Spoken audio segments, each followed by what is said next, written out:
안녕하세요. 같이 기도하겠습니다.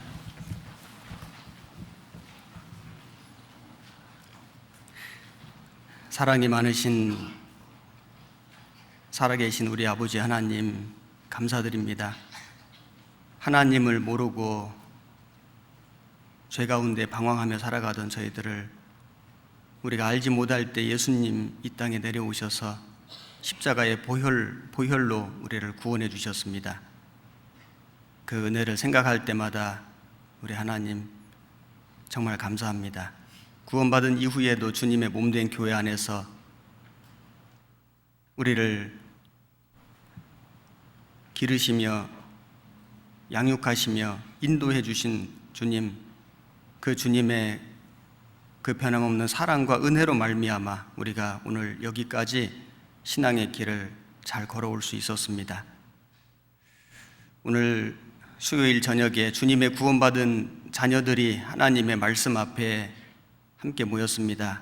우리에게는 그 주님의 그 은혜가 더욱 필요하고 그 주님의 그 변함없는 사랑이 우리에게 더욱더 많이 필요합니다. 하나님, 오늘 우리에게 주시는 말씀을 통해서 그 은혜와 사랑을 더욱 알게 해 주시옵소서.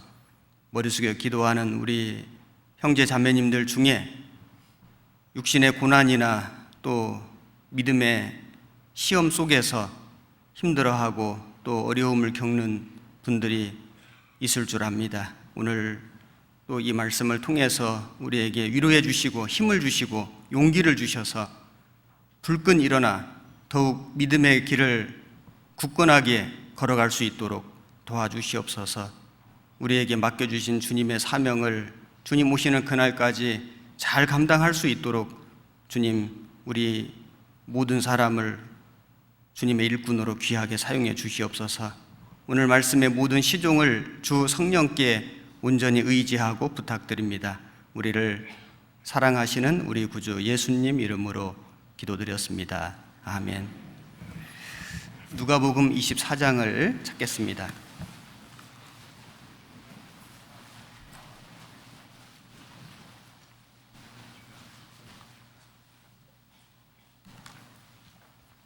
누가복음 24장 13절입니다. 신약성경 140페이지 24장 13절부터 35절까지 좀 길지만은 내용의 파악을 위해서 제가 읽겠습니다. 그날에 저희 중 둘이 예루살렘에서 25리 되는 엠마우라 하는 촌으로 가면서 이 모든 된 일을 서로 이야기하더라. 저희가 서로 이야기하며 문의할 때에 예수께서 가까이 이르러 저희와 동행하시나 저희의 눈이 가리워져서 그인 줄 알아보지 못하거늘 예수께서 이르시되 너희가 길 가면서 서로 주고받고 하는 이야기가 무엇이냐 하시니 두 사람이 슬픈 빛을 띠고 머물러 서더라. 그 한 사람인 글로바라 하는 자가 대답하여 가로되 당신이 예루살렘에 우거하면서 그일 거기서 된 일을 홀로 알지 못하느뇨? 가라사대 무슨 일이뇨? 가로되 나사렛 예수의 일이니 그는 하나님과 모든 백성 앞에서 말과 일에 능하신 선지자연을 우리 대제사장들과 관원들이 사형 판결에 넘겨주어 십자가에 못 박았느니라. 우리는 이 사람이 이스라엘을 구속할 자라고 바랐노라. 이뿐 아니라 이 일이 된 지가 사흘째요. 또한 우리 중에 어떤 여자들이 우리로 놀라게 하였으니 이는 저희가 새벽에 무덤에 갔다가 그의 시체는 보지 못하고 와서 그가 살으셨다 하는 천사들의 나타남을 보았다 함이라. 또 우리와 함께한 자 중에 두어 사람이 무덤에 가 과연 여자들의 말한 바와 같음을 보았으나 예수는 보지 못하였느니라 하거늘 가라사대 미련하고 선지자들의 말한 모든 것을 마음에 더디 믿는 자들이여 그리스도가 이런 고난을 받고 자기의 영광에 들어가야 할 것이 아니냐 하시고 이에 모세와 및 모든 선지자의 글로 시작하여 모든 성경에 쓴 바 자기에 관한 것을 자세히 설명하시니라. 저희의 가는 촌에 가까이 가매 예수는 더 가려 하는 것 같이 하시니 저희가 강권하여 가로되 우리와 함께 유하사이다. 때가 저물어가고 날이 이미 기울었나이다 하니 이에 저희와 함께 유하러 들어가시니라. 저희와 함께 음식 잡수실 때에 떡을 가지사 축사하시고 떼어 저희에게 주시매 저희 눈이 밝아져 그인 줄 알아보더니 예수는 저희에게 보이지 아니하시는지라. 저희가 서로 말하되 길에서 우리에게 말씀하시고 우리에게 성경을 풀어주실 때 우리 속에서 마음이 뜨겁지 아니하더냐 하고 곧 그 시로 일어나 예루살렘에 돌아가 보니 11 사도와 및 그와 함께한 자들이 모여 있어 말하기를 주께서 과연 살아나시고 시몬에게 나타나셨다 하는지라. 두 사람도 길에서 된 일과 예수께서 떡을 떼심으로 자기들에게 알려지신 것을 말하더라. 35절까지 읽었습니다. 이 요한 목사님께서는 미국에 선교 중이십니다. 신용철 목사님도 러시아에 선교 오늘 출발했습니다. 지금 문화부 집회도 오셀 목사님 말씀으로 진행되고 있고 소집회도 유재성 전사님 말씀으로 진행되고 있습니다. 그 외에도 여러 곳에 집회가 있고 또 전국의 해외에 계속해서 복음이 전해지고 있는데 소식지를 보실 때마다 집회가 있는 곳을 좀 기억해 주시고 같이 기도해 주시면 좋겠습니다. 오늘은 금방 읽은 본문의 말씀을 중심으로 해서 엠마오로 가던 두 제자 이런 제목으로 함께 말씀을 좀 상고해 보려고 합니다. 누가복음 24장은 예수님의 부활에 대한 내용으로 되어 있습니다. 금방 읽은 이 본문의 내용 바로 앞에는 여자들이 예수님의 무덤을 찾아갔습니다. 그런데 예수님이 계시지 않는 겁니다. 예수님의 시체가 없는 겁니다. 그런데 천사들이 나타나서 예수님이 부활하셨다는 사실을 알려줍니다. 여자들이 깜짝 놀라서 사도들에게 와가지고 이 사실을 말했지만은 그 사도들은 그 말이 허탄한 듯 배워서 믿지 않았습니다. 정말 그럴 리가 있겠느냐, 믿질 않은 겁니다. 베드로가 무덤에 달려가서 보니까 세마포만 있고 예수님이 없는 겁니다. 예수님 시체가 없는 겁니다. 그래서 기이히 여기며 돌아가니라. 그냥 이상하게만 여겼지 믿지는 않았습니다. 다 믿지 않았습니다. 자, 그날에 그 예수님이 그 부활하신 그날에 두 제자가 그 함께 모여 있던 사도들 제자들 중에 두 제자가 이제 그 무리를 떠나서 엠마오라고 하는 촌으로 이제 내려가고 있습니다. 왜냐하면은 그들은 이제 그들이 그동안 믿고 따랐던 예수님이 죽으셨기 때문에 더 이상 소망이 없다라고 생각했습니다. 그래서 미련을 버리고 이제 고향으로 아마 낙향하고 있는 것 같습니다. 그 제자들에게 예수님이 나타나셔서 말씀으로 증거해 주셨습니다. 그리고 그 제자들이 이제 예수님이 성경 풀어주실 때 마음이 뜨거워졌고, 그리고는 즉시 예루살렘으로 돌아가서 사도들을 만나고 또 사도들에게 그 예수님이 나타나신 것을 고하고, 길에서 예수님 만난 것을 고하고 서로 교제했습니다. 교제할 때에 또 예수님이 나타나셨습니다. 이 본문의 뒤에 보면은 예수님이 친히 그들 사이에 오셔서 평강이 있을지어다, 내 손과 내 발을 보라, 만져보라, 이렇게 말씀하셨습니다.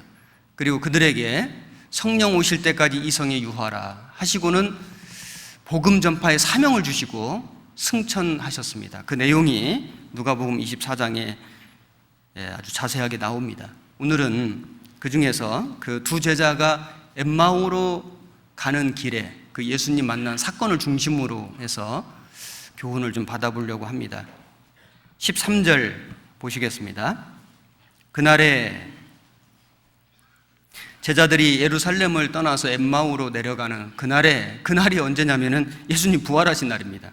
그 1절에 안식 후 첫날 새벽에, 이 예수님이 안식 후 첫날 새벽에 부활하셨는데, 그날 같은 날에 이 사실을 모르고, 예수님 부활하신 사실을 모르고 제자들은 그만 낙심하고 절망해가지고 고향으로 돌아가고 있습니다.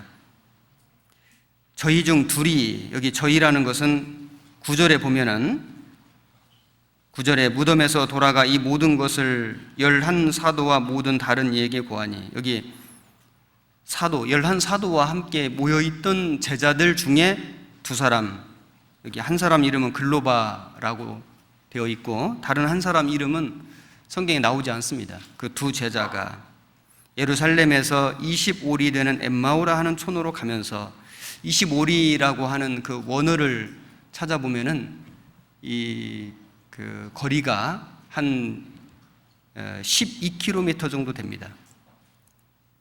한 2시간, 3시간 정도 걸어가면 갈 수 있는, 엠마오가 지금 정확히 어느 지역인지는 알 수 없지만은 아마 그리 먼 그런 그 촌은 아니었던 것 같습니다. 예루살렘은 해발 한 700m에서 800m 정도 되기 때문에 이 엠마오로 가는 길은 이렇게 내려가는 길이었을 겁니다. 엠마오로 이제 내려가는데 그 내려가는 두 사람의 마음은 매우 슬펐습니다. 왜냐하면은 그동안 3년 반을 그 예수님의 공생의 기간에 함께 동행하고 교제하고 그리고 믿고, 나름대로 믿었죠. 믿고 그 예수님이 이스라엘 나라를 위해서, 민족을 위해서 무엇인가 큰 일을 해주실 것을 기대했습니다. 그런데 그 기대가 어긋났습니다. 그들은 매우 낙심했습니다.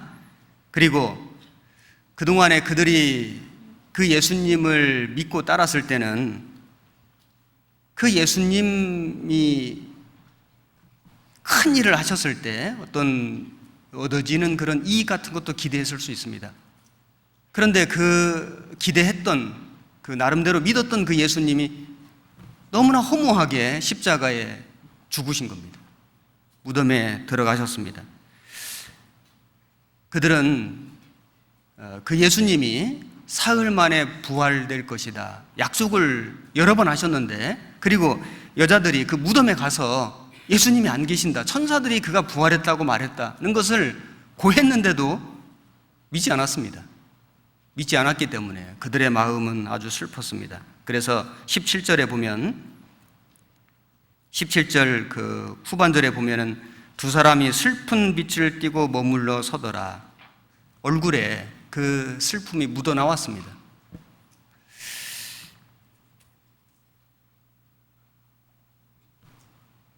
예수님은 이스라엘 민족을 구원하려고 오신 게 아니고, 이스라엘 민족을 그 로마의 압제 속에서 구원하려고 오신 게 아니고, 예수님은 자기 백성의 죄에서 자기 백성들을 그 죄에서 구원해 주시려고 오셨습니다. 그 일을 이루셨잖아요. 그런데 그 사실을 그들은 정확히 몰랐기 때문에, 그 예수님이 세상에 오신 목적을 정확히 몰랐기 때문에, 그리고 그 예수님이 그 일을 이루시고 부활하셨던 사실을 정확히 몰랐기 때문에, 믿지 못했기 때문에 마음에 큰 슬픔이 있었습니다. 24장 5절 제가 읽겠습니다. 여자들이 두려워 얼굴을 땅에 대니 두 사람이 이르되 어찌하여 산 자를 죽은 자 가운데서 찾느냐? 여기 계시지 않고 살아나셨느니라. 갈릴리에 계실 때 너희에게 어떻게 말씀하신 것을 기억하라.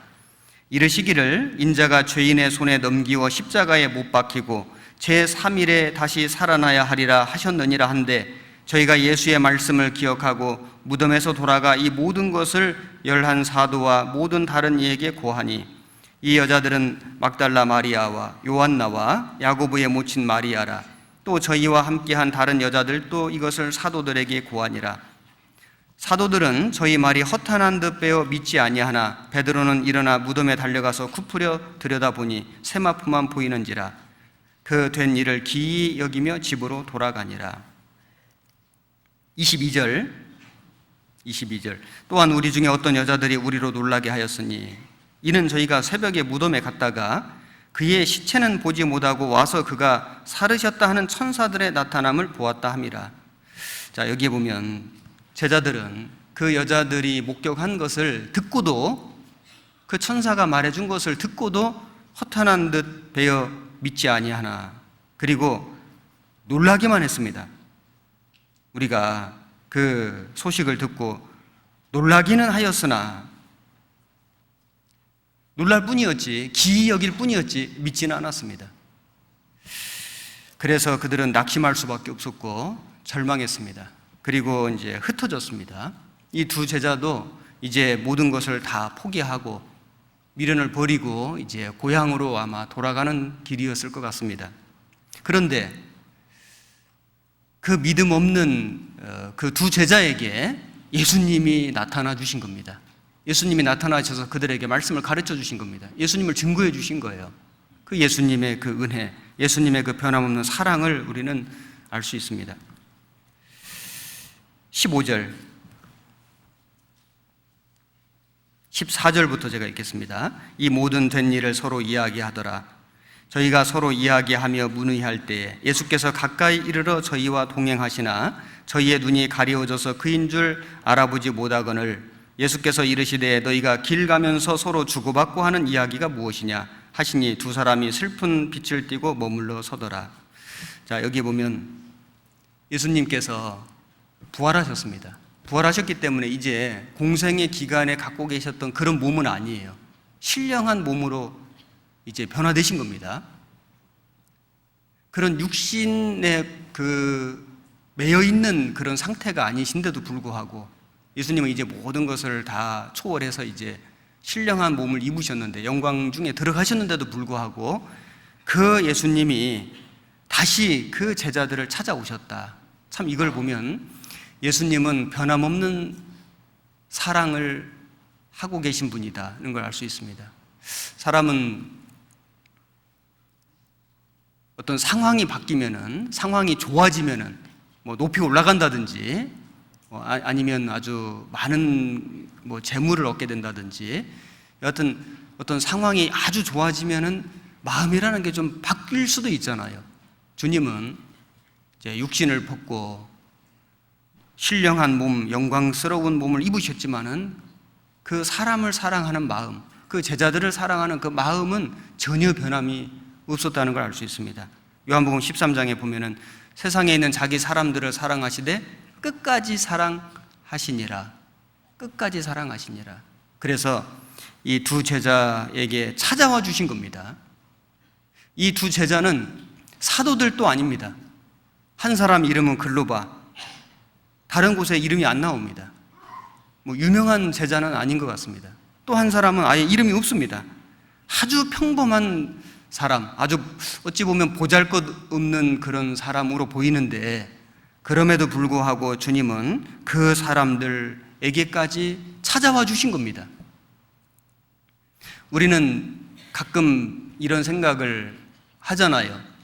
야, 정말 주님이 나 같은 사람을 위해서도 죽어주셨을까? 나 같은 사람, 정말 이렇게 낮고 부족하고 연약하고 죄 많은 나 같은 사람을 위해서 주님이 정말 죽어주셨을까? 우리 구원받기 전에 그런 의문을 좀 가지고 있었던 적이 있었죠. 구원을 받은 이후에도 마찬가지입니다. 야, 정말 내가 구원은 받았지만은 나같이 이렇게 미련하고 이렇게 어리석고 이렇게 연약한, 정말 수시로 주님을 떠나고 주님의 마음을 아프게 하고 세상에 기웃거리고 또 세상으로 돌아가는 이런 나를 주님이 여전히 사랑해 주실까? 이런 의문을 가질 때도 있습니다.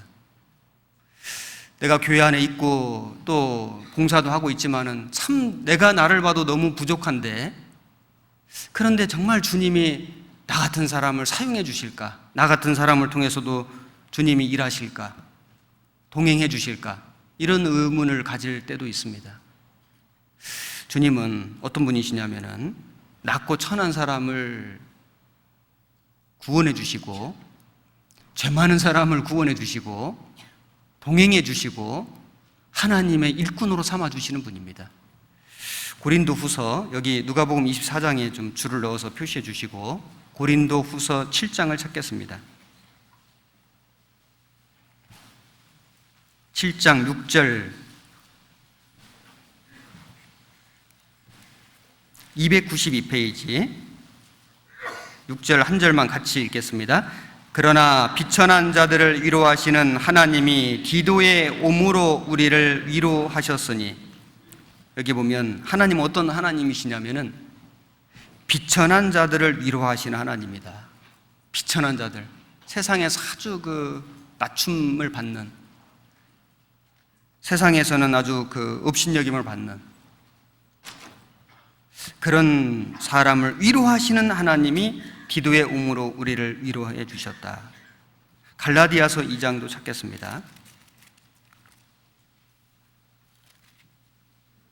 6절 302페이지.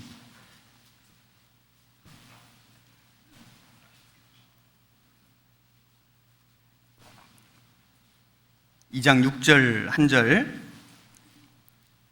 같이 읽겠습니다. 유명하다는 이들 중에 본래 어떤 이들이든지 내게 상관이 없으며 하나님은 사람의 외모를 취하지 아니하시나니 저 유명한 이들은 내게 더하여 준 것이 없고. 하나님은 사람을 외모로 취하지 않으신다. 외모로 취하셨다면 정말 큰 문제죠. 우리가 어떻게 구원을 받았겠습니까? 어떻게 우리가 주님의 이 교회 안에 함께 주님과 교제할 수 있겠습니까? 어떻게 우리가 주님의 일에 쓰임을 받겠습니까? 하나님은 사람을 외모로 취하지 아니하신다. 우리 주님이 이 세상에 어떤 모습으로 오셨습니까? 사람의 몸을 입고 오셨습니다. 하늘의 영광 오자를 버리고 그 형체를 취하지 않고 이 사람의 모양으로 이 땅에 오셨습니다. 짐승 먹는 구유 위에까지 내려오셨습니다. 예수님은 이사야 53장에 보면은 고운 모양도 없고 풍채도 없은즉 사람이 보기에 흠모할 만한 아름다운 것이 없도다. 정말 예수님은 육신적으로 아주 초라한 모습으로 사람들에게 흠모받을 만한 그런 아름다운 모양이 전혀 없이 오셨습니다. 오셔서 30년간을 목수의 아들로 사셨고 3년 반 공생애를 사시는 동안에 아주 부지런히 정말 가난하게 그리고 낮은 곳에 다니시면서 그 죄인들과 함께 거하시고 그리고 말씀을 전하셨습니다. 그리고 결국에는 십자가에 달리셨는데 멸시와 조롱을 받고 침뱉음을 당하고 옷을 벗김 받고 아주 비참하게 처참하게 돌아가셨습니다. 그 주님의 그 생애를 보면은 주님의 마음을 알 수 있죠. 주님은 비천한 자를 위로해 주시는 분이다. 주님은 외모로 사람을 취하시는 분이 아니시라는 걸 우리는 너무나 분명히 알 수 있고, 그래서 우리 같은 사람이 구원을 받았고 우리 같은 사람이 주님과 교제하며 동행할 수 있고 우리 같은 사람이 주님께 쓰임받고 주님의 일을 할 수 있는 겁니다. 그 두 제자, 한 사람 이름은 글로바, 이름은 나오지만은 유명하지 않습니다. 한 사람 이름 없습니다. 그것도 주님의 그 말씀을 믿지 않고 여자들이 그 주님의 그 부활을 보았다는 그 말도 믿지 않고 천사의 말도 믿지 않고 불신하고 낙심하고 절망해서 고향으로 돌아가는 그 두 제자, 이름 없는 그 두 제자에게 주님이 나타나 주신 거 봐요. 주님을 일깨워 주시고 그들의 마음을 돌이켜 주시고 마음을 뜨겁게 해주시고 다시 예루살렘으로 돌아가게 해주신 거 봐요. 그 주님이 우리를 구원하신 그 주님이십니다. 우리와 지금 함께 교제해 주시는 그 주님입니다. 우리도 구원을 받았지만 구원받은 이후에 사실 하나님의 그 말씀과 또 그 하나님의 약속에서 멀어질 때가 있잖아요. 잊어버릴 때도 있잖아요. 가끔은 또 배신할 때도 있잖아요. 세상에 눈에 보이는 것 때문에 마음을 빼앗길 때도 있고 어떤 죄에 유혹을 받고 미혹될 때도 있잖아요. 가끔은 곁길로도 가잖아요. 어떤 사람은 또 세상에 나갔다 돌아오기도 하잖아요. 그럼에도 불구하고 우리를 변함없이 사랑해 주시는 주님, 끝까지 사랑해 주시는 그 주님, 찾아와 주시고 말씀을 풀어주시고 마음을 다시 또 뜨겁게 해주셔서 다시 주님의 교회 가운데, 교제 가운데 돌이키게 해주시는 주님, 그 주님 때문에 오늘 우리가 여기까지 온 거 아닙니까? 틀림없는 사실입니다. 이 두 제자는 처음에는 그 주님을 알아보지 못했습니다. 누가복음 24장 16절. 저희의 눈이 가리워져서 그인 줄 알아보지 못하거늘. 자, 왜 3년 반이나 같이 교제하고 동행했던 그 주님을 알아보지 못했을까? 이유는 크게 두 가지입니다. 한 가지는 주님이 좀 다른 모습으로 나타나셨습니다. 또 한 가지는 그들의 눈이 가리워져 있었습니다. 즉 믿음이 없었습니다. 주님이 동행하시는데 동행하시는 줄을 모르는 경우도 있고, 주님이 동행하시지 않는데 동행하시는 줄로 착각하는 경우도 있습니다. 둘 다 문제가 있죠. 주님이 동행하시는데 주님이 동행하시는 걸 모르는 것도 문제고요. 주님이 동행하시지 않고 있는데도 자기는 주님이 동행하고 계신다라고 믿고 있는 것도 문제입니다. 누가복음 2장을 찾겠습니다.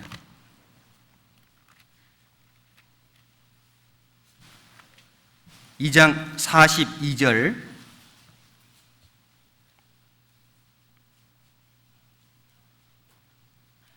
예수께서 12살 될 때에 저희가 이 절기의 전례를 쫓아 올라갔다가 그 날들을 마치고 돌아갈 때에 아이 예수는 예루살렘에 머무셨더라. 그 부모는 이를 알지 못하고 동행 중에 있는 줄로 생각하고 하룻길을 간 후 친족과 아는 자 중에서 찾되 만나지 못하매 찾으면서 예루살렘에 돌아갔더니 사흘 후에 성전에서 만난즉 그가 선생들 중에 앉으사 저에게 듣기도 하시며 묻기도 하시니 듣는 자가 다 그 지혜와 대답을 기이 여기더라.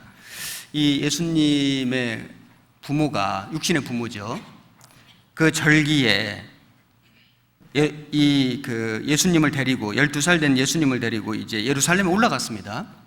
이제 절기를 마치고 돌아갈 때 이 부모는 예수님이 동행 중에 있는 줄로 생각하고 하루가 지났는데 보니까 없는 거예요.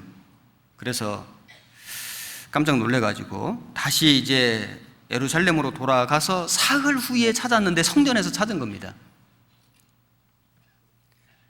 예수님이 함께 동행하는 줄로 생각했는데 없었습니다. 자, 우리도 좀 교훈을 받을 수 있죠. 우리가 우리의 삶 속에 주님이 나와 동행하고 계시겠지 하면서 혹시라도 그냥 습관적인 종교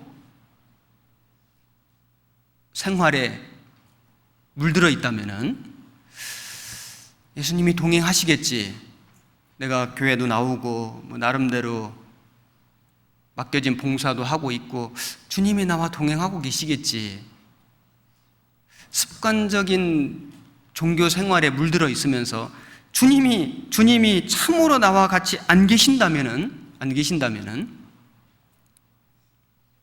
그 시간들은 헛된 시간이 되고 근심과 고생의 시간이 될 겁니다. 이 부모가 사흘 동안에 예수님을 찾지 못해서 얼마나 마음에 근심하고 고생했습니까?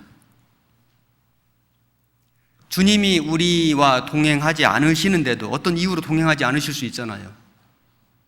또 내 안에 있는 문제 때문에. 그런데도 불구하고 동행하고 계신다라고 믿는 것도 문제고, 동행하고 계신데도 동행하시는 줄을 모르는 것도 문제입니다. 이 지금 엠마오로 가는 두 제자는 주님이 지금 나타나셔서 그 길에서 동행하고 계신 거예요. 지금 대화를 나누고 계시거든요.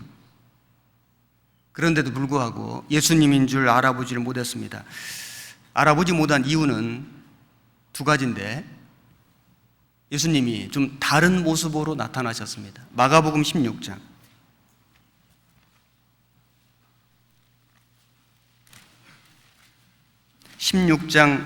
12절 85페이지입니다.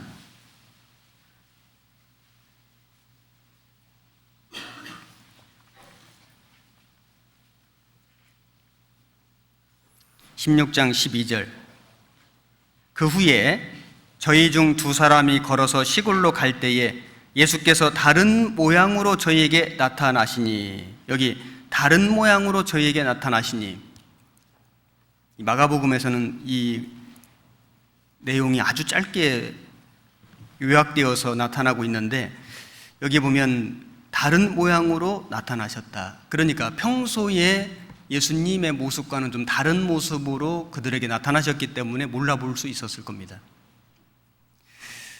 십자가에 죽어주신 우리 예수님은 사랑의 모습이죠. 정말 너무나 사랑이 많으신, 죽기까지 하신 이제 그런 모습인 겁니다. 그런데 그 예수님이 때로는 우리의 삶 속에 좀 다른 모습으로 나타나실 수도 있습니다.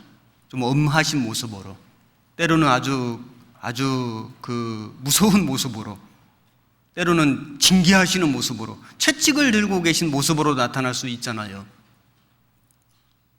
그러면 그 예수님은 다른 분입니까? 아닙니다. 같은 예수님입니다. 같은 예수님이신데 다른 모습으로 우리에게 나타나실 수 있습니다. 우리 부모님들이 자녀들을 대할 때 때로는 참 인자하고 그 사랑이 넘치는 그런 얼굴과 그런 모습으로 자녀들을 대하잖아요. 그런데 항상 그런 건 아니거든요. 때로는 아주 엄한 모습으로, 때로는 이 회초리를 들고 아주 무서운 모습으로 자녀들을 대할 수도 있습니다. 그러면 다른 사람입니까? 아닙니다. 같은 부모입니다.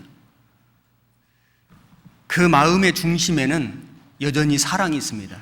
그 사랑하는 마음으로 회초리에 들 수 있잖아요. 아주 엄한 모습으로 나타날 수도 있잖아요. 우리 주님도 우리에게 나타나실 때 다른 모습으로 우리에게 나타나실 수 있습니다. 그럴 때 우리가 아니 왜 주님 나한테 이렇게 하시지? 아니 왜 이런 일을 허락하시지? 라고 우리는 반문할 수도 있습니다. 원망할 수도 있습니다. 그러나 그 주님의 마음은 동일하시다는 것을 우리는 알아야 됩니다. 이 두 제자는 예수님이 다른 모습으로 나타나셨기 때문에 예수님을 못 알아본 것도 있고, 또 한 가지는 믿음의 눈이 없었습니다. 눈이 감겨 있었습니다. 왜냐하면 예수님이 부활하실 거라는 약속도 많이 하셨고, 또 실제로 무덤에 간 여자들이 증언도 했고 천사도 말했고, 그런데도 그들은 그걸 믿지 않았습니다. 그 불신으로 말미암아 영적인 눈이 감겨져 있었습니다. 라오디게아 교회에 주님이 해주신 말씀이 안약을 사서 보게 하라, 안약을 사서 눈에 발라 보게 하라. 자, 우리도 그럴 수 있잖아요. 우리도 주님이 얼마나 우리에게 많은 약속을 주셨고, 그리고 우리 믿음의 선진들이 얼마나 많은 것을 우리에게 증거해 주었습니까? 성령의 역사가 눈에 보이잖아요. 그럼에도 불구하고 우리가 불안해하고 근심하고 초조하고 믿지 못할 때도 있잖아요. 믿음의 눈이 감기울 때도 있잖아요. 안약을 사서 눈에 발라 보게 하라. 안약이 뭘까요? 신약, 구약, 또 안약이죠. 하나님의 말씀을 우리는 더욱 듣고 새기고 그 말씀을 믿음으로 우리 영의 눈을 떠야 됩니다. 예수님께서 그 두 제자에게 굳이 나타나 주신 이유가 무엇일까? 예수님이 그 두 사람은 이제 믿지 못하고 낙심하고 절망해서 고향으로 낙향하고 있는데, 굳이 그 두 사람에게 예수님이 찾아가셔서 자신을 증거해 주신 이유가 무엇일까? 이유가 크게 두 가지입니다. 첫째, 그들은 믿지는 않았지만은 예수님을 마음으로 아주 간절히 사랑했습니다. 그들의 마음은 참 진실되었습니다. 믿지는 않았지만은 그 예수님에 대한 그들의 태도는 정말 진실된 태도였습니다. 그리고 그들은 그 예수님이 죽으신 일에 대해서 마음에 매우 크게 슬퍼했습니다. 누가복음 24장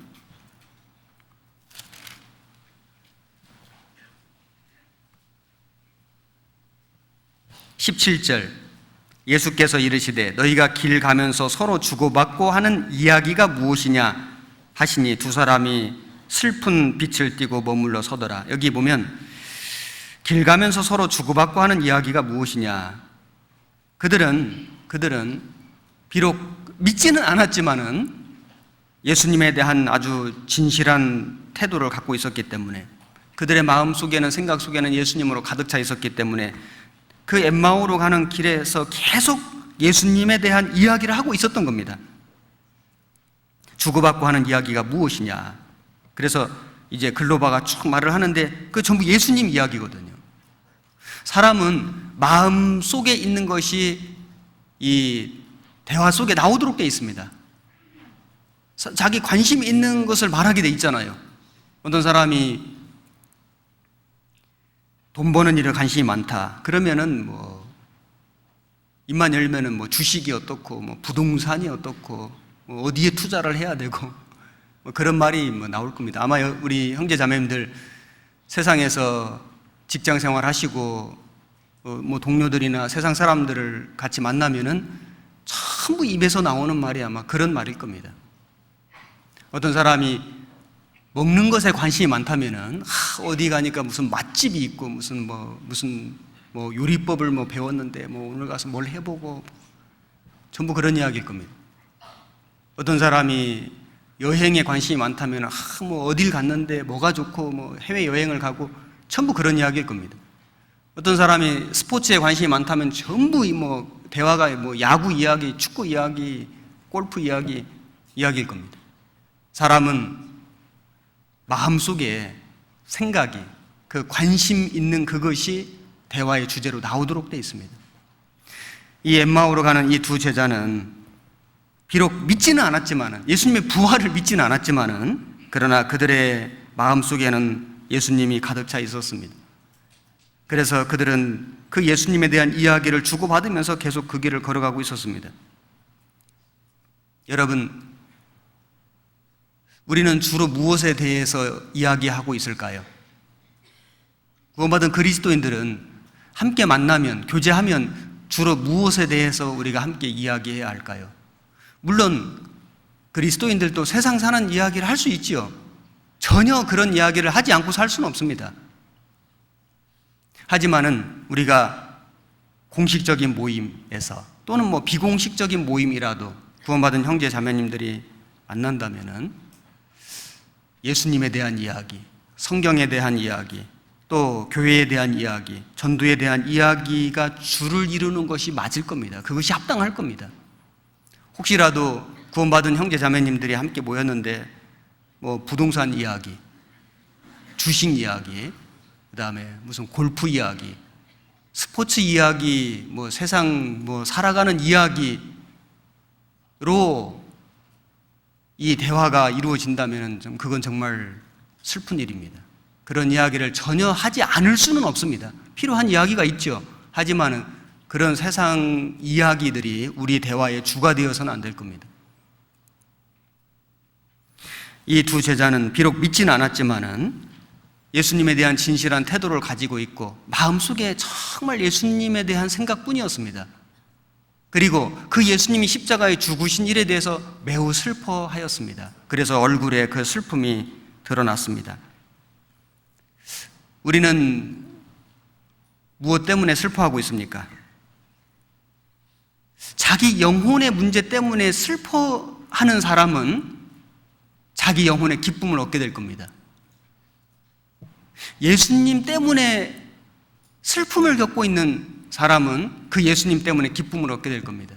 어떤 이뤄진 영혼을 생각하고 슬퍼하는 사람은 그 이뤄진 영혼이 구원받는 것을 보고 기뻐할 때가 반드시 있을 것입니다. 이 두 제자는 그 예수님으로 인해서 슬퍼했기 때문에 그 예수님을 다시 만나는 기쁨을 갖게 되었습니다. 마태복음 5장 3절 5페이지 신약성경 마태복음 5장 3절입니다.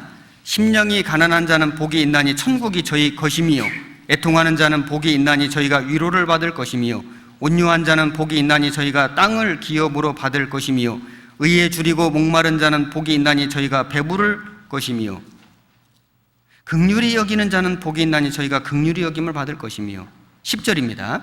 한 절만 같이 읽겠습니다. 의를 위하여 핍박을 받은 자는 복이 있나니 천국이 저희 것입니다. 여기 예수님께서 산상수훈이라고 하는 말씀을 해주셨는데 여기 보면 그 중에 일부를 읽었는데 처음 시작은 다 슬픔입니다. 심령이 가난하고 애통하고 마음이 온유하고 의에 줄이고 긍휼히 여기고 그리고 핍박을 받고, 처음 시작은 다 슬픔입니다. 그런데 나중은 다 기쁨입니다. 저희가 위로를 받고 땅을 기업으로 받고 그리고 배부를 것이고 긍휼히 여김을 받고 그리고 복을 받을 것임이라. 천국이 저희 것임이라. 처음 시작은 다 슬픔으로 시작했는데 나중은 다 기쁨이 되었습니다. 왜냐하면 이것이 합당한 슬픔인 거예요. 구원받은 그리스도인들은 주님 때문에 슬퍼해야 됩니다. 이뤄진 영혼 때문에 슬퍼해야 됩니다. 그 사람은 반드시 그 슬픔으로 인해서 기쁨을 얻게 될 것입니다. 에스겔 성경, 구약 성경 에스겔 9장을 찾겠습니다. 4절, 1160페이지입니다. 구약 성경 에스겔 9장 4절 말씀 한 절만 같이 읽겠습니다. 이르시되 너는 예루살렘 성읍 중에 순행하여 그 가운데서 행하는 모든 가증한 일로 인하여 탄식하며 우는 자의 이마에 표하라 하시고, 예루살렘이 우상 숭배의 죄로 말미암아 이제 망하게 되었습니다. 하나님이 그 예루살렘을 이제 심판하시는 겁니다. 그런데 심판하시기 전에 그 예루살렘 그 성의 사람들 중에 그 우상 숭배의 그 가증한 죄 때문에 탄식하며 우는 자가 있다면 그 이마에 표하라. 왜 표하라 하셨을까? 구원해 주시겠다는 겁니다. 건져 주시겠다는 거예요. 물론 그런 사람들이 거의 없었습니다만은 그 탄식하며 우는 그 사람의 이마에 표하라 하시고, 탄식하며 우는 그 예루살렘 성의 그 죄 때문에, 그 우상 숭배하는 죄 때문에, 하나님을 떠난 그 죄 때문에, 그 심판받는 멸망하는 예루살렘 성 때문에 탄식하며 우는 그 사람 이마에 표하라. 그 사람을 구원해 주시겠다는 겁니다. 우리는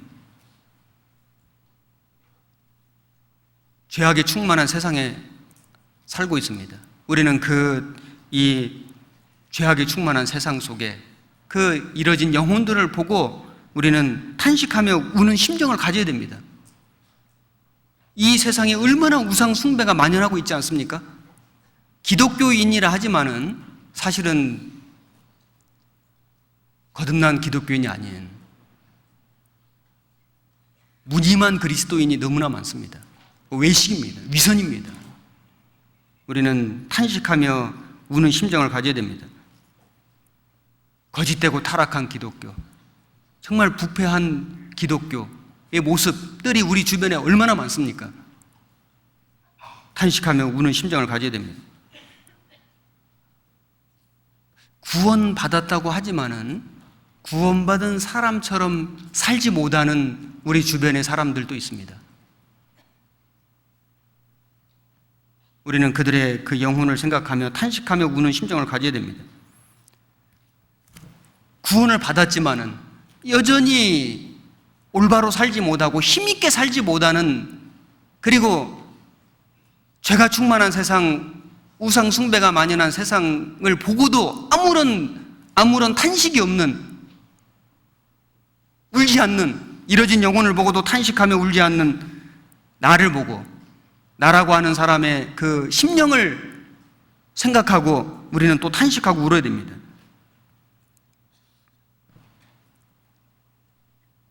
하나님께서 그 망해가는 예루살렘 성을 막아서는 한 사람을 찾으신다고 말씀하셨습니다. 에스겔 22장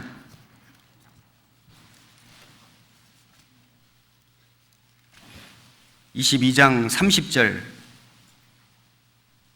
31절까지 같이 읽겠습니다. 이 땅을 위하여 성을 쌓으며 성 무너진 데를 막아서서 나로 멸하지 못하게 할 사람을 내가 그 가운데서 찾다가 얻지 못한고로 내가 내 분노로 그 위에 쏟으며 내 진노의 불로 멸하여 그 행위대로 그 머리에 보응하였느니라. 나 주 여호와의 말이니라. 성 무너진 데를 막아서서 나로 멸하지 못하게 할 사람을 내가 찾다가 찾지 못하면은 그 행위대로 머리에 보응하였느니라. 그 하나님 앞에 그 이뤄진 영혼, 장차 심판받을 그 영혼을 가로막고 서서 하나님, 이 사람은 멸하시면 안 됩니다, 이 사람은 구원해 주셔야 됩니다 라고 막아서는 한 사람을 찾으신다는 겁니다. 찾으시다가 찾지 못하면은, 얻지 못하면은 그 행위대로 머리에 보응하였느니라. 우리는 탄식하며 우는 심정을 가져야 됩니다. 이 세상을 보고도, 이 죄악이 충만한 세상을 보고도, 우상 숭배하는 사람들을 보고도, 그 이뤄진 영혼들을 보고도, 연약한 우리 형제 자매님들을 보고도, 내 자신 변화되지 못하는, 힘있게 살지 못하는 내 자신을 보고도 우리는 탄식하며 우는 심정을 가져야 됩니다.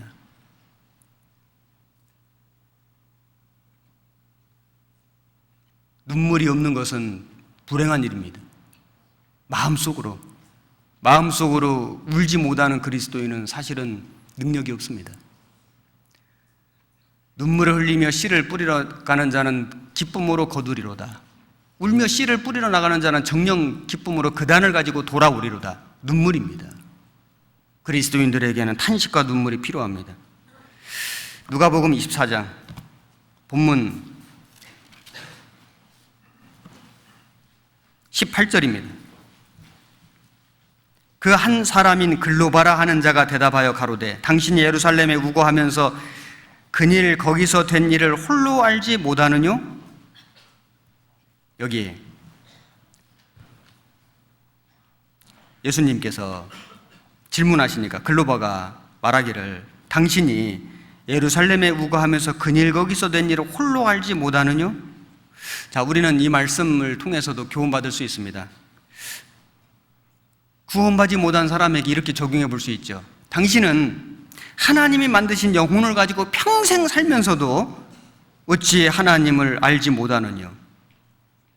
하나님이 만드신 몸을 가지고 하나님이 만드신 만물을 누리며 먹으며 평생을 살면서도 어찌 그 하나님을 알지 못하느냐? 평생 교회 다닌다고 말하면서 집사가 되고 권사가 되고 직분을 가지고 열심히 한다고 말하면서 어찌 알지 못하느냐? 알지 못하는 사람들이 너무나 많이 있습니다. 구원받은 우리 형제 자매님들에게도 적용할 수 있습니다. 구원을 받았다고 말하면서, 주님을 사랑한다고 말하면서 어찌 근일에 교회에서 되는 일을 알지 못하느냐? 모르는 일도 있잖아요. 어떤 사람은 너무 모릅니다. 너무 관심이 없습니다. 지금 교회가 무슨 일을 하고 있는지, 무슨 일 때문에 기도하고 있는지, 무슨 일로 지금 함께 마음을 모으고 있는지, 무슨 일을 준비하고 있는지, 어떤 분들은 너무 모르는 분들도 있습니다. 그일 거기서 된 일을 홀로 알지 못하느뇨? 우리에게도 적용할 수 있잖아요. 어떻게 어떤 교구에, 어떤 구역에, 어떤 조에 속해 있다고 말하면서 어찌 그일에 교구에서, 구역에서, 조에서 된 일을 홀로 알지 못하느뇨? 무관심한 그리스도인도 있잖아요. 이 글로바는 그 예수님의 질문에 아무 거리낌 없이, 부끄러움 없이 자기가 본 대로, 자기가 아는 대로 증거했습니다. 19절에 가라사대 무슨 일이뇨? 가로되 나사렛 예수의 일이니 그는 하나님과 모든 백성 앞에서 말과 일에 능하신 선지자여늘 우리 대제사장들과 관원들이 사형 판결에 넘겨주어 십자가에 못 박았느니라. 이 예수님을 알아보지 못했기 때문에 낯선 사람으로 보였습니다. 사실 그 당시는 예수님을 다 배척하고 대적하는 사람들이 많이 있었기 때문에 낯선 사람들에게 그 예수님에 대해서 좋게 말한다는 것은 좀 위험한 일일 수도 있었습니다. 그러나 글로바는 그 예수님의 부활은 비록 믿지 못했지만은 그 예수님에 대해서 진실한 태도를 가지고 있었기 때문에, 슬픈 마음을 가지고 있었기 때문에 이 낯선 사람에게도 그 예수님에 대해서 자기가 보고 들은 사실을 그대로 정확하게 말했습니다. 우리도 그렇게 해야 됩니다. 글로바가 또 다른 제자가, 이 두 사람이 다 이런 태도를 가지고 있었기 때문에 주님이 와주신 거예요. 우리도 우리 주님을 정말 마음에 진실하게 생각하고, 그리고 그 주님의 일에 관심을 가지고 그 이뤄진 영혼들에 대해서 탄식과 눈물을 가지고 살아간다면 주님이 우리에게 더욱 찾아와 주실 겁니다. 더 많은 것을 알려주실 겁니다. 예수님은 그 두 제자에게 이렇게 책망하셨습니다. 25절, 가라사대 미련하고 선지자들의 말한 모든 것을 마음에 더디 믿는 자들이여, 그리스도가 이런 고난을 받고 자기의 영광에 들어가야 할 것이 아니냐 하시고, 이에 모세와 및 모든 선지자의 글로 시작하여 모든 성경에 쓴 바 자기에 관한 것을 자세히 설명하시니라. 여기 미련하고 더디 믿는 자들이여, 이 미련하다 그 말은 좀 안 좋은 말인데, 그런데 사실 그 예수님의 하신 약속, 그리고 그 예수님의 부활을 본 여자들의 그 증언을 듣고도 믿지 못하는 건 진짜 미련한 겁니다. 미련하다는 게 뭐냐면은 자기가 얻을 수 있는 이익을 엉뚱한 짓을 해가지고 잃어버리는 거예요. 그 미련한 거죠. 자기가 얻을 수 있는 이익입니다. 이건 이제 내가 이걸 가질 수 있거든요. 그런데 엉뚱한 짓을 해가지고 그걸 잃어버리는, 이게 정말 미련한 건데, 그 주님이 십자가에 죽으시고 약속대로 살아나시고 그 예수님을 믿을 때 영생을 얻고 영원한 영광 속에 들어간다는, 이것이 보장된 것인데 이것을 믿지 못함으로 그 모든 것을 잃어버리는 것은 정말 미련한 것이잖아요. 이 세상에 미련한 사람들이 너무나 많이 있습니다. 미련하고 선지자들의 말한 모든 것을 마음에 더디 믿는 자들이여, 선지자들의 말한 모든 것, 구약 성경에 얼마나 많은 예수님에 대한 예언들이 있습니까? 구약 옛 약속은 전부 다 예수님에 대한 예언입니다.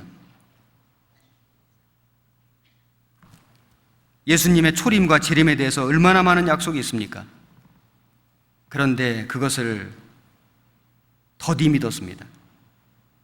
26절에 그리스도가 이런 고난을 받고 자기의 영광에 들어가야 할 것이 아니냐, 이런 고난을 받고 그 후에 영광에 들어가야 할 것이 아니냐. 순서가 고난 다음의 영광입니다.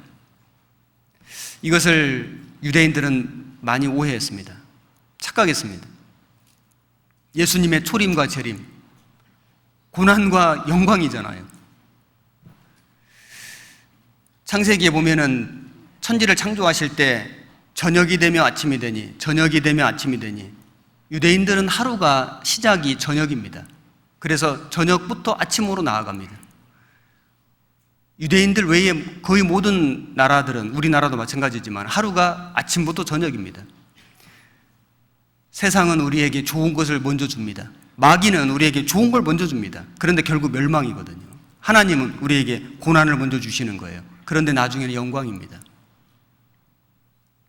예수님의 생애가 그랬습니다. 모든 그리스도인의 생애도 그와 같을 겁니다. 빌립보서 2장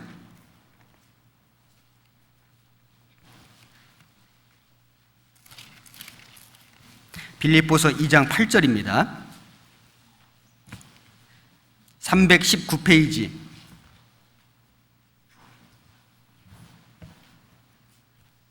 사람의 모양으로 나타나셨음에 자기를 낮추시고 죽기까지 복종하셨으니 곧 십자가에 죽으심이라. 이러므로 하나님이 그를 지극히 높여 모든 이름 위에 뛰어난 이름을 주사 하늘에 있는 자들과 땅에 있는 자들과 땅 아래에 있는 자들로 모든 무릎을 예수의 이름에 꿇게 하시고 모든 입으로 예수 그리스도를 주라 시인하여 하나님 아버지께 영광을 돌리게 하셨느니라. 여기 예수님이 사람의 모양으로 나타나시고 낮추시고 죽기까지 복종하셔서 죽으셨습니다. 고난이죠. 그런데 그 뒤에 보면은 하나님이 그를 지극히 높여서 모든 이름 위에 뛰어난 이름을 주시고 모든 무릎을 예수 이름에 꿇게 하시고 영광을 돌리게 하셨는, 영광입니다. 고난 다음에 영광이잖아요. 히브리서 2장 9절 353페이지입니다. 히브리서 2장 9절 한 절만 같이 읽겠습니다. 오직 우리가 천사들보다 잠깐 동안 못하게 하심을 입은 자 곧 죽음의 고난 받으심을 인하여 영광과 존귀로 관쓰신 예수를 보니 이를 행하심은 하나님의 은혜로 말미암아 모든 사람을 위하여 죽음을 맛보려 하심이라. 여기 주님은 천사보다 잠깐 못하게 하심을 입어가지고 가시관을 쓰시고 십자가에 죽으셨습니다. 그러나 곧 영광과 존귀로 관 쓰시게 됩니다. 영광과 고난이잖아요. 자, 주님의 생애는 곧 모든 구원받은 그리스도인의 생애가 됩니다. 생각건대 현재의 고난은 장차 우리에게 나타날 영광과 좁게 비교할 수 없도다. 현재 고난이 있잖아요. 그러나 장차 우리에게 나타날 영광과는 비교할 수 없습니다. 하나님이 왜 구원받은 그리스도인들에게 고난을 주실까요? 우리의 잠시 받는 환난에 경한 것이 장차 우리에게 지극히 크고 영원한 영광에 중한 것을 이루게 함이니, 우리의 돌아보는 것은 눈에 보이는 것이 아니요 보이지 않는 것이니 보이는 것은 잠깐이요 보이지 않는 것은 영원함이니라. 환난에 경한 것, 영광에 중한 것, 우리가 지금 겪고 있는 육신의 질병이나 생활의 염려나 여러 가지 신앙생활의 고난들이 때로는 크다고 여겨지지만은 우리 주님 앞에 가서 주님의 그 영광과 상급을 받게 될 때 이것이 얼마나 작은 것인가를 우리는 느끼게 될 겁니다. 토론토 대학에서 어떤 일이 있었냐면은 생화학을 전공하는 두 학생이 있었는데 아주 둘 다 성실하고 공부를 잘했다고 합니다. 어느 날 이제 그 교수님이 그 두 학생에게 그동안 몇 년 동안 나와 함께 실험실에서 나를 도와주느라고 고생을 많이 했는데 너희 두 사람 중에 한 사람은 좀 끝까지 남아서 나를 계속 도와주기를 바란다.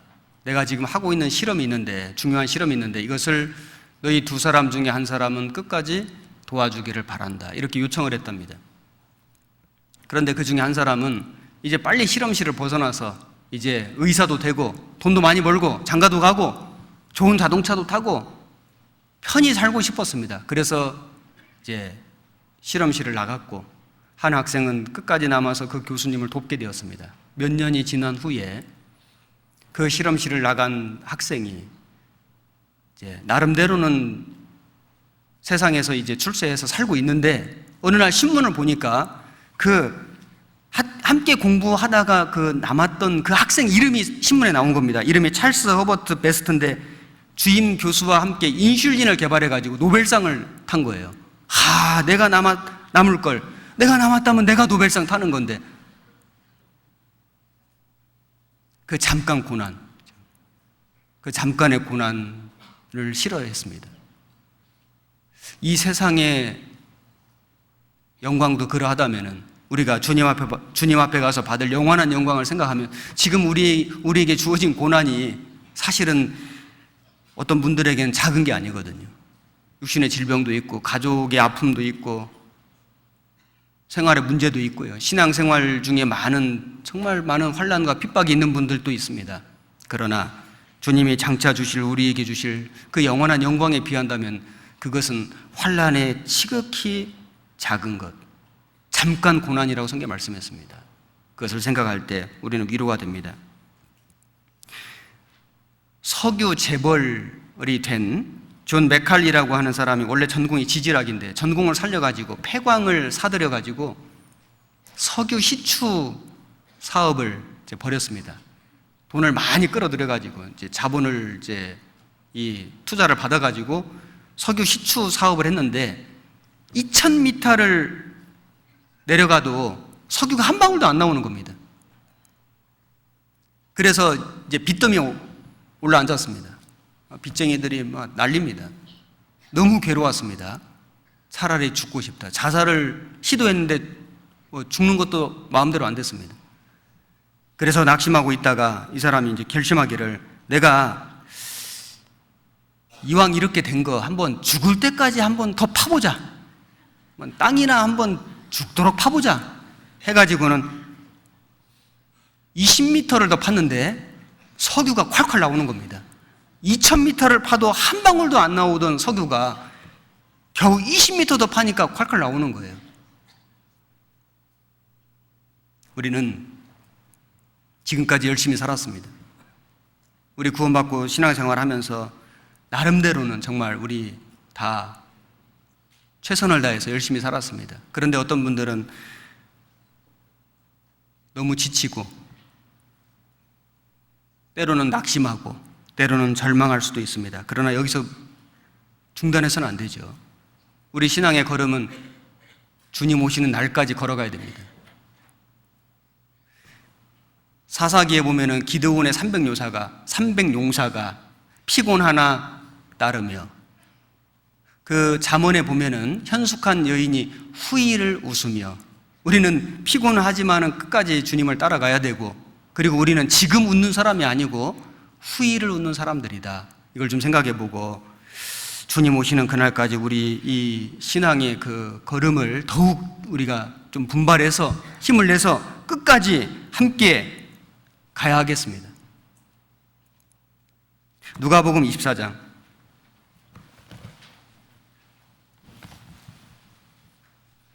28절, 저희의 가는 촌에 가까이 가매 예수는 더 가려 하는 것 같이 하시니 저희가 강권하여 가로되 우리와 함께 유하사이다. 때가 저물어가고 날이 이미 기울었나이다 하니 이에 저희와 함께 유하러 들어가시니라. 저희와 함께 음식 잡수실 때에 떡을 가지사 축사하시고 떼어 저에게 주시매 저희 눈이 밝아져 그인 줄 알아보더니 예수는 저에게 보이지 아니하시는지라.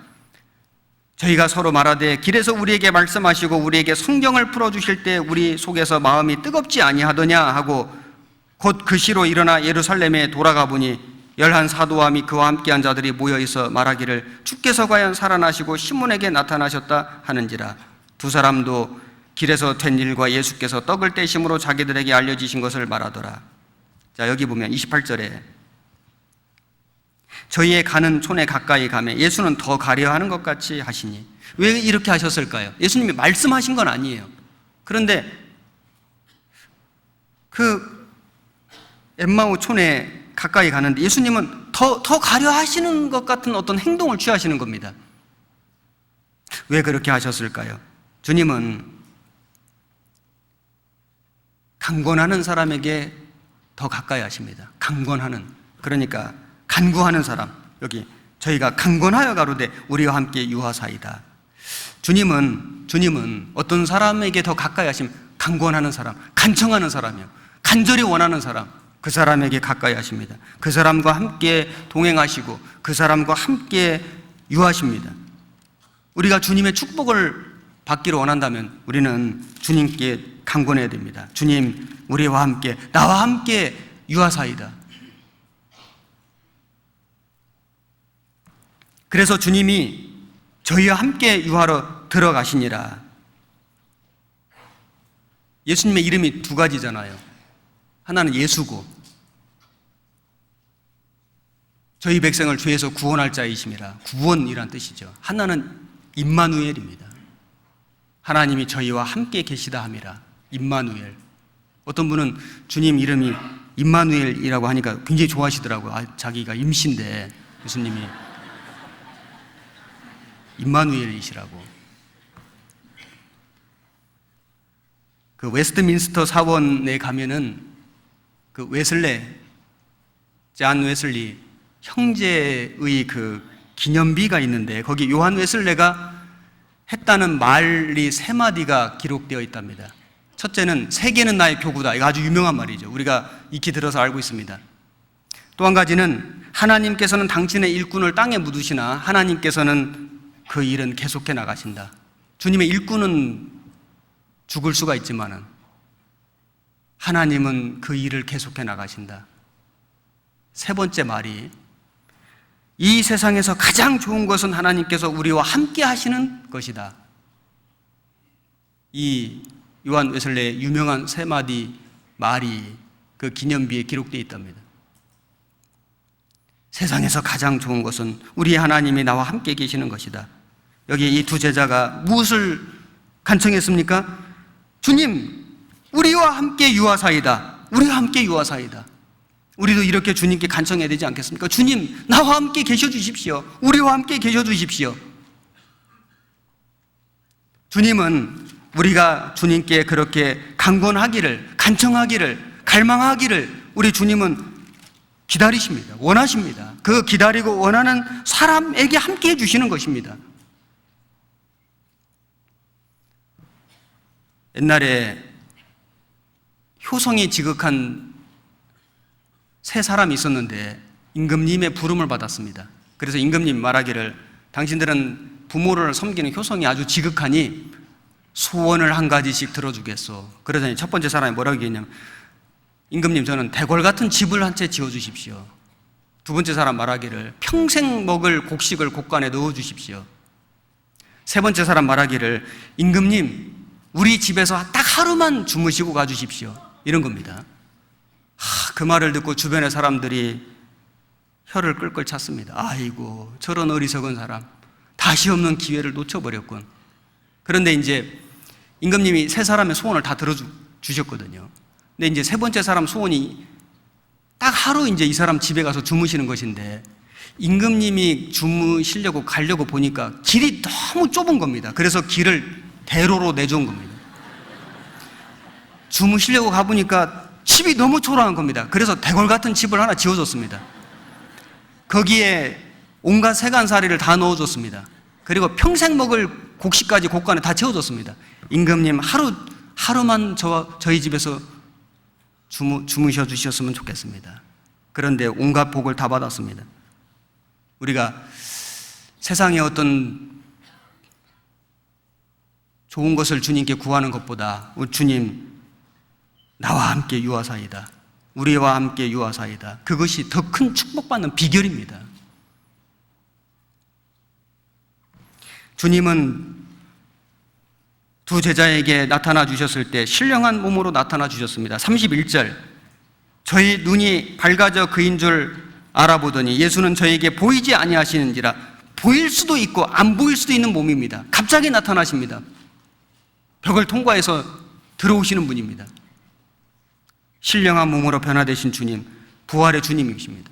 그 주님은 우리가 장차 부활될 모습입니다. 우리도 장차 이 낮고 천한 몸을 벗고 영광의 몸에 형체와 같이 변케 하시리라는 말씀대로 우리도 그렇게 변화될 겁니다. 그게 우리 소망이잖아요. 우리는 그날을 기다리며 살아갑니다. 그리고 그 예수님을 만난 그 두 제자는 그 주님이 떡을 떼시고 축사하시고 그리고 말씀을 풀어주실 때, 성경을 풀어주실 때 우리 속에서 마음이 뜨겁지 아니하더냐. 마음이 뜨거워졌습니다. 식었던 마음이 다시 뜨거워지고 그리고 실망과 절망이 희망이 되고 소망이 됐습니다.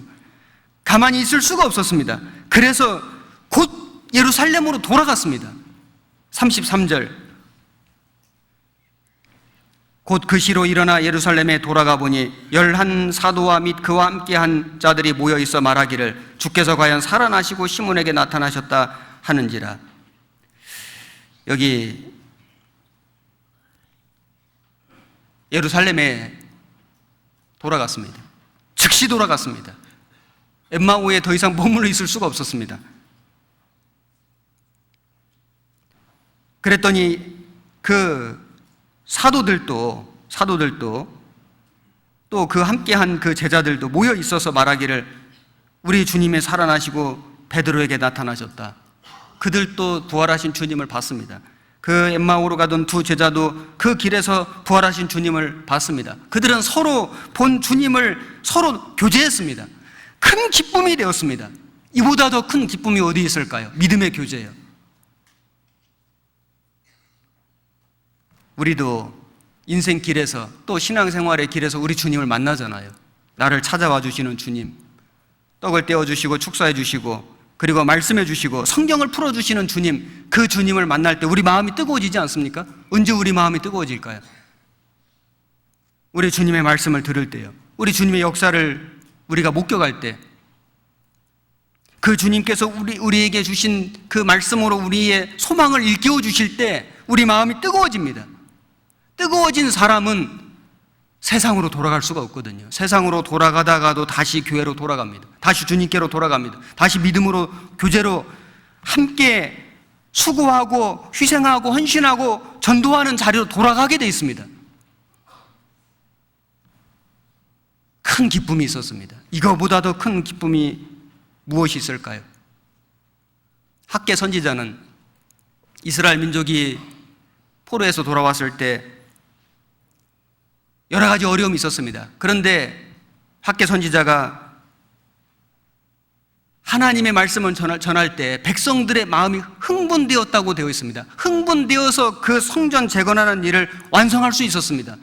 가슴이 뛰는 거예요. 하나님 말씀을 전할 때 힘이 나는 거예요. 마음이 하나가 되는 겁니다. 성전이 지어져요. 교회가 성전이잖아요. 느헤미야가 성벽을 재건할 때 어려움이 정말 많이 있었습니다. 에스라가 하나님의 율법을 전했습니다. 그때 백성들이 너무나 마음이 감동되어 가지고 다 울었다고 되어 있습니다. 백성들이 그 하나님의 말씀 때문에 울고 있을 때 에스라가 말하기를 근심하지 말라, 여호와를 기뻐하는 것이 너희 힘이니라. 그들은 그 울음을 그치고 함께 먹고 마시며 기뻐했습니다. 성경에 보면은 그 읽어들린 말을 밝히 알미니라. 그 읽어들린 학사 에스라가 읽어준 그 말을 밝히 알았기 때문에, 하나님 말씀을 깨달았기 때문에, 위로를 받았기 때문에, 힘을 얻었기 때문에 그들이 기뻐하며 즐거워했다고 되어 있습니다. 우리에게 기쁨이 뭘까요? 우리에게 정말 즐거움이 뭘까요? 구원받은 그리스도인들에게 참 기쁨, 참 즐거움이 뭘까요? 이 세상의 것 아닙니다. 이 세상에 잠깐 있다 없어지는 그 눈에 보이는 그 세상의 것 아닙니다. 그것 있으면 좋지만은 없어도 괜찮습니다. 우리는 그것 때문에 울고 웃고 하지 않습니다. 우리는 하나님의 말씀을 우리에게 들려주실 때, 하나님의 말씀을 풀어주실 때, 하나님의 그 뜻을 우리에게 보여주실 때, 하나님의 역사를 나타내 주실 때 우리 속에서 마음이 뜨거워집니다. 마음이 뜨거워진 사람은 가만히 있을 수가 없습니다. 돌아가도록 되어 있습니다. 어디로요? 교제로, 교회로, 복음 전하는 곳으로 돌아갑니다. 두 제자는 엠마오로 내려가다가 예루살렘으로 올라갔습니다. 인생에 내리막길이 있고 오르막길이 있습니다. 신앙에도 내리막길이 있고 오르막길이 있습니다.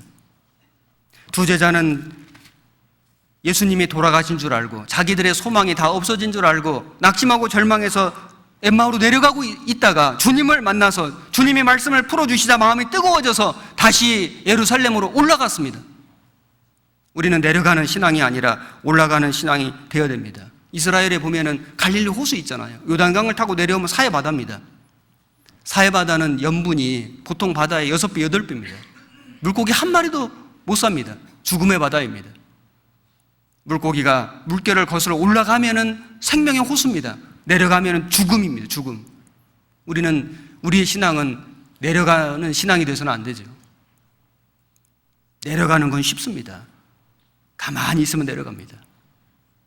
내려가는 길은 편안합니다. 그러나 올라가는 길은 어렵습니다. 올라가는 길은 고난입니다. 하지만 올라갈 때 기쁨과 즐거움이 있습니다. 아가서에 보면 솔로몬 왕과 술람 여인의 사랑이 나오는데 우리 주님과 성도의 사랑 이야기입니다. 처음에는 입맞춤으로 시작됩니다. 조금 지나면은 침공으로 들어가면 은밀한 사랑입니다. 친밀한 사랑. 조금 더 지나가면 잔치집입니다. 큰 기쁨이 있습니다. 그런데 처음에는 평탄한 곳으로 걸어갑니다. 나중에는 높은 곳에 올라갑니다. 아주 험난한 곳에, 그 표범들이 사는 곳에 사자 구레까지 올라갑니다. 올라가는 것은 쉽지 않습니다. 무서운 곳, 아주 그 험난한 곳을 통과해야 됩니다. 그런데 올라갔을 때 많은 걸 볼 수 있습니다. 시야가 넓어집니다. 주님이 우리에게 많은 걸 보여주십니다. 때로는 먼 들에까지 갑니다. 들에 있는 포도원에까지, 그 결실 맺는 곳까지 우리는 가야 되는데 주님과 함께 가는 겁니다. 올라가는 길은 고난이 있지만 반드시 기쁨과 즐거움이 있습니다. 우리는 주님 오실 때에 주님 계신 나라에까지, 그죠? 하늘에까지 올라갈 사람들입니다. 데살로니가전서 4장.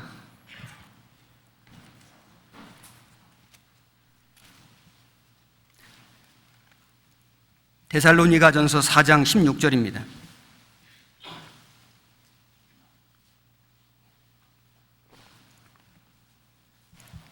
(331페이지) 16절, 17절 같이 읽겠습니다. 주께서 호령과 천사장의 소리와 하나님의 나팔로 친히 하늘로 솟아 강림하시리니 그리스도 안에서 죽은 자들이 먼저 일어나고 그 후에 우리 살아남은 자도 저희와 함께 구름 속으로 끌어올려 공중에서 주를 영접하게 하시리니 그리하여 우리가 항상 주와 함께 있으리라. 그러므로 이 여러 말로 서로 위로하라. 여기 주님이 이제 오십니다. 하늘로 쫓아 강림하시니 공중재림. 구원받고 죽은 사람들이 먼저 일어나고 사실 동시입니다. 그 후에 우리 살아남은 자도 저희와 함께 구름 속으로 끌어올려 우리도 부활하신 주님처럼 부활의 몸을 입고 그 영광스러운 하나님의 나라에 올라가서 주님과 함께 영원히 있게 될 것입니다. 이것이 우리의 소망입니다. 이것이 우리의 소망입니다. 이 소망 때문에 우리가 잠깐 고난을 견디며 살아가고 있습니다. 이 소망이 너무 확실한 소망이기 때문에 어떤 핍박이 있고 어떤 환난이 있을지라도 우리는 이 소망을 전합니다. 반대하는 사람이 있을지라도, 싫어하는 사람이 있을지라도 이 소망이 너무 확실하기 때문에 전하지 않을 수가 없습니다. 이 여러 말로 서로 위로하라. 이 말보다 더 큰 위로는 없습니다. 우리는 장차 하나님의 나라에까지 올라갈 사람들입니다. 이 세상에서도 우리는 주님의 영광을 바라보고 계속 신앙의 오르막길을 올라가야 됩니다. 육신의 편안함을 추구하다가 보면은 점점 내려갑니다. 기쁨과 즐거움을 잃어버립니다. 올라가는 건 힘들지만 기쁨과 즐거움이 있습니다. 수양회가 다가오고 있습니다. 학예 수양회는 1년 중에 가장 큰 기쁨이 있는 곳, 가장 큰 즐거움이 있는 곳입니다. 왜냐하면 전국의 성도들이 만나잖아요. 예루살렘 사도들과 제자들, 그리고 엠마오로 가던 그 두 제자가 길에서 자기들이 만난 부활하신 주님을 서로 목격하고 그리고 함께 만나서 그 주님을 간증하고 교제할 때 엄청난 큰 기쁨과 즐거움이 있었습니다. 우리도 그 주님을 길에서 만난 사람들입니다. 신앙생활의 길에서 주님을 얼마나 우리가 계속 만나고 있지 않습니까? 그 만난 주님을 함께 모여서 서로 교제하고 간증하는 곳이 학예 수양입니다. 그리고 우리가 우리 인생의 길에서, 신앙생활의 길에서 만난 그 주님, 그 부활하신 주님, 우리에게 부활의 소망을 주신 그 주님을 전하는 곳이 바로 학예 수양회입니다. 학예 수양회는 육신적으로는 힘든 시간들입니다. 무덥습니다. 봉사도 많습니다. 한 영혼을 전도해서 모시고 가는 것은 너무너무 큰 고난입니다. 하지만은 우리가 그 신앙의 오르막길을 잘 올라갔을 때 너무너무 큰 기쁨이 있습니다. 이 세상에서는 맛볼 수 없는 즐거움이 있습니다. 우리 주님이 주시는 위로가 있습니다. 우리가 이 학예 수양회를 위해서 같이 준비하고 기도해야 되겠습니다. 구우즈라고 하는, 이름이 구우즈예요. 구우즈라고 하는 여자가 있었는데 소원이 뭐냐면은 영국 왕궁에 들어가서 여왕을 한번 아련하는 겁니다. 이게 평생 소원이었답니다. 그런데 이 여왕의 초청을 받은 겁니다. 너무 기뻐가지고 오랫동안 준비했습니다. 만반의 준비를 하고 이제 왕궁에 들어가는데 자기가 기르는 고양이 한 마리를 데리고 갔습니다. 왕궁에 들어가자 이 고양이는 쥐 잡느라고 정신이 없습니다. 웬 왕궁에 쥐가 있었는지 하여튼 이 쥐 잡느라고 정신이 없고 뭐 쥐밖에는 다른 생각이 없습니다. 그런데 이 구우저라고 하는 여자는 여왕을 만날 이 평생에 없는, 다시 없는 이 기회를 놓치지 않기 위해서 많은 것을 준비하고 계획하고 갔습니다. 그리고 정말 꿈 같은 시간을 보내고 그 여왕을 아련하고 그리고 아주 감동적인 시간을 가지고 그 왕궁의 여러 아름다운 것을 많이 보고 돌아왔습니다. 그런데 이 고양이는 여왕 얼굴도 못 봤습니다. 왜냐하면 쥐 잡느라고.